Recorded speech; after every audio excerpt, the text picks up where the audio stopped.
All right. Hello, everybody. This is Mrs. Golson here with the correction format for your test and the answers for the test. When you do your test corrections, you do the same format every single test or every single question. So here is the format, and you say you got number 1 wrong. You are going to use this format to correct number 1. So if I got number 1 wrong, I would say question number 1. My answer was not proportional. But the correct answer was, it is proportional. I made this mistake because and then you would say the mistake you made. And then the correct way to do this is then you would fill in the correct way to do that. And how do you find the correct way to do that? Well, you use the video. So for every question you got wrong, you use this format. This format will be handed back to you in class, and you would do it for every question that you got wrong. So here's the test. All right, so number 1. Josiah and Tillery have new jobs at Yum Yum's Ice Cream Parlor. Josiah is Tillery's manager. In their first year, Josiah will be paid $14 per hour, and Tillery will be paid $7 per hour. They have been told that every year with the company, they will each be given a raise of $2 per hour. Is the relationship between Josiah's pay and Tillery's pay proportional? Explain your reasoning using a table. So your first step, you will make a table, and since it's asking if Josiah's pay is proportional to Tillery's, those will be your 2 table headings, Josiah, Tillery. And Josiah is making $14 an hour, so 14, and Tillery is making $7 per hour. Each year they're getting a $2 raise. So I would make a few headings here. I would make 2 headings, or about 5 rows here, just to see if it's proportional. Since each year they're getting a $2 raise, the first year Josiah will make 14, second year 16, third year 18, then the 4th year will be 20, then 22. So we can put years here: 1, 2, 3, 4, 5. Those are our years. And then Tillery would follow the same pattern. $7 the first year, $2 more will make 9. $2 more from the second year will make 11, then 13, then 15. Now we're going to check if it's proportional by doing y divided by x. And we're going to check each pair. So I'm going to do 7 divided by 14.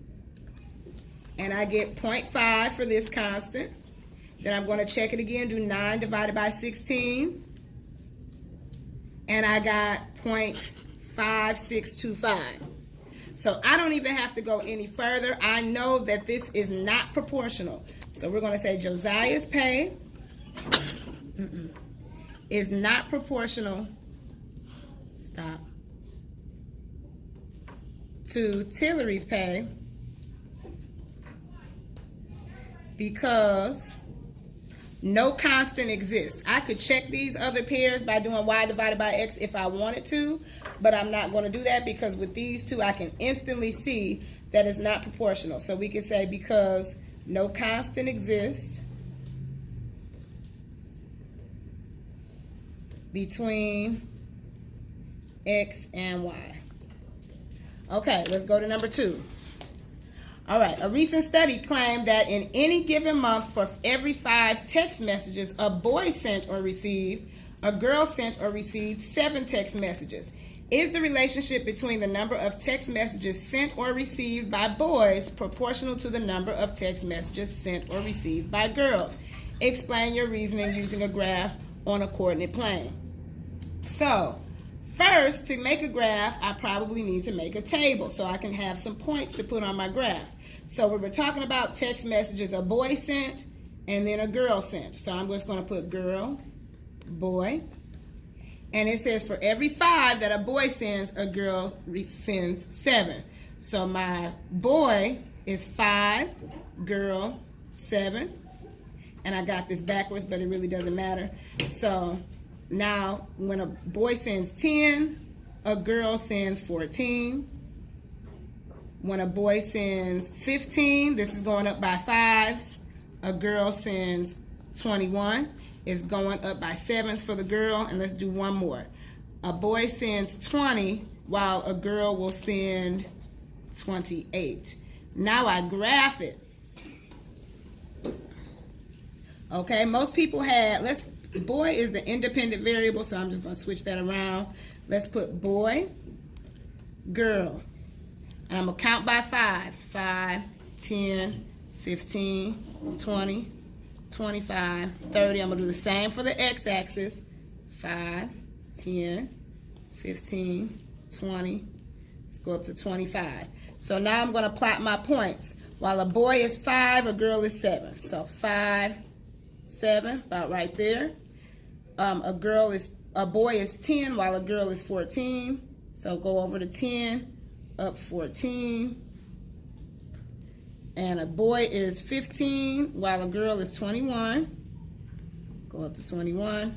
And while a boy is 20, a girl is 28. So go up to 28. So about up there. All right. So my graph, if I connect my points, is a straight line and it's passing through the origin, so it's proportional. So you would say, yes, the text boys receive or send is proportional to girls because the graph is a straight line through the origin. Good? Okay, let's go to number 3. Okay, so number 3 says, when a song is sold by an online music store, the store takes some of the money and the singer gets the rest. The graph below shows how much money a pop singer makes given the total amount of money brought in by one popular online music store from sales of the song. And you've got your graph here. A says, identify the constant of proportionality between dollars earned by the pop singer and dollars brought in by the sales of the song. So I know this is proportional because it's a straight line going through the origin, so there's no question about that. But I'm going to take one of my points, and to find the constant, I'm going to do y divided by x. So any one of these points will work, but I'm just going to start with this one, the 1,200. So first I look at this point and say which number is x and which number is y. 1,000 is x, 200 is y. Now I'll come down to part A and I'm going to do y divided by x, which will be 200 divided by 1,000. And you had calculators, so let's do that. 200 divided by 1,000, and that's 0.2. So my constant is 0.2. B says write an equation relating dollars earned by the pop singer Y to dollars brought in by the sale of the song X. So my equation format is Y equals KX. We took notes on that. And with the equation, you just take out K, and that is the constant. So my equation will be Y equals 0.2X. So for every X, I multiply it by 0.2, and I get Y, which represents the money paid to the pop star.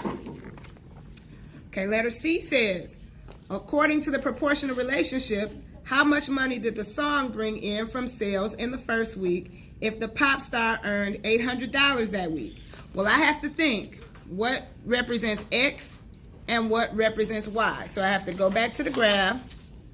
X is the online store and Y is the pop star.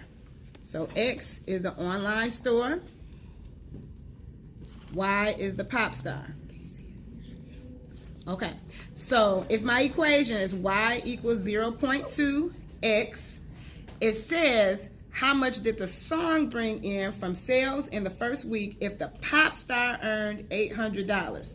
So that means if pop star is Y, I'm going to take Y out of my equation and put in this value, which is 800, and keep the rest of the equation the same, and I'm going to have to solve for X. So I'm looking for What can I multiply by 0.2 times x to get 800? If I don't know that, I'm going to simply just divide each side of the equation by 0.2. And so 800 divided by 0.2 is 4,000. So that means the store brought in $4,000 when the pop star earned 800. So 4,000 for the store. Okay? Letter D says, describe what the point 00 on the graph represents in terms of the situation being described by the graph. So I've got to look back at the graph. And 0, 0 is right here. It's the origin, but we have to say what that means. So in terms of X and Y, it means $0 to the store while the pop star is getting $0. So we just write 0, 0 means that when the store makes no money, the pop star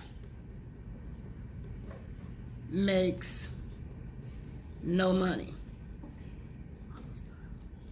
All right, E, it says, which point on the graph represents the amount of money the pop singer gets for $1 in money brought in from sales of the song by the store? So once again, X is the store, and Y is the pop star. And points are always in this format, X and Y. So this means if the pop singer gets $1 in money brought in from sales of the song by the store. Hold on, messed up. Okay, so it says, which point on the graph represents the amount of money the pop singer gets? So the pop singer, we don't know, for $1 in money brought in from sales of the song by the store. So that means if the store makes $1, what is Y? So since I know my point is in this format, they're asking me what is Y when X is $1. So I can use my equation again. Y equals 0.2x. And if I know the store is $1, I'm just going to replace X with that 1. Y equals 0.2 times 1. Oh, 0.2 times 1, that's 0.2. So the point is going to be when the store gets $1, the pop star gets 20 cents. The pop star is out of luck on this problem. All right, last two questions. So number 4, we were solving 2 4/7 divided by 1 3/6. So the first step, let's make these improper fractions. So I'm going to do, let's rewrite my problem. Divided by 1 3/6. Let's make these improper fractions. So I'm doing 7 times 2 plus 4. So that's going to be 14 plus 4. That's 18 over 7. Divided by, let's do the same thing here. 6 times 1 plus 3. 6, 7, 8, 9 over 6. Now when I divide fractions, I have to remember to keep change flip. So 18 over 7 times, flip the second fraction, 6 over 9. See if I can cross cancel anything. 9 and 18 have a common factor of 9. So let's simplify. 9 goes into 9 one time. 9 goes into 18 twice.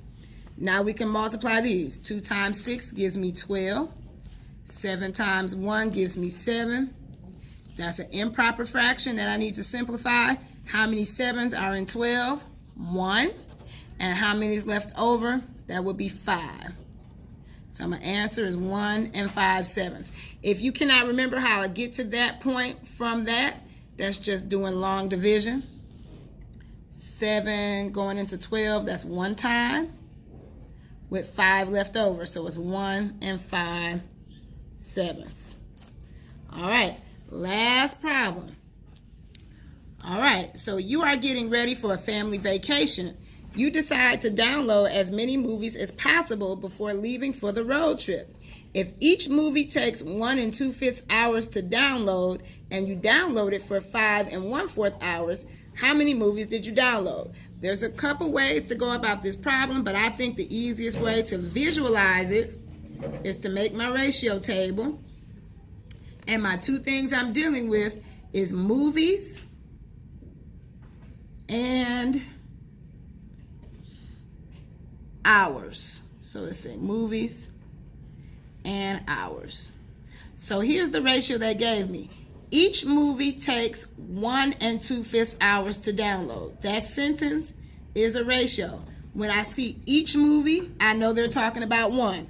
So one movie takes 1 2/5 hours to download, and I download it for 5 1/4 hours. So I'm putting 5 1/4 down here, and I'm trying to figure out how many movies that is. So with this table, I look, what do I do to 1 2/5 to get to 5 1/4? I don't know what that scale factor is. So what I can do, I can divide these two to figure it out. So let's do 5 1/4 divided by 1 2/5. Let's change it and make it an improper fraction. 4 times 5, which is 20, plus 1 is 21 over 4. Keep it division for now. 5 times 1 is 5, plus 2, that's 7 over 5. Keep change flip. 21 over 4 times 5 over 7. I got some cross products there that I can cancel out. 7 is a common factor for 7 and 21. 7 goes into 7 once. 7 goes into 21 3 times. Now multiply. 3 times 5 is 15. 4 times 1 is 4. Simplify. 15 or 4 goes into 15. That's going to be 3 times with 3 left over. So that's 3 3/4. So that means 1 2/5 times 3 3/4 is 5 1/4. And do the same thing to the top. 1 times 3 3/4. Anything times 1 in itself is 3 3/4. So let's just say we downloaded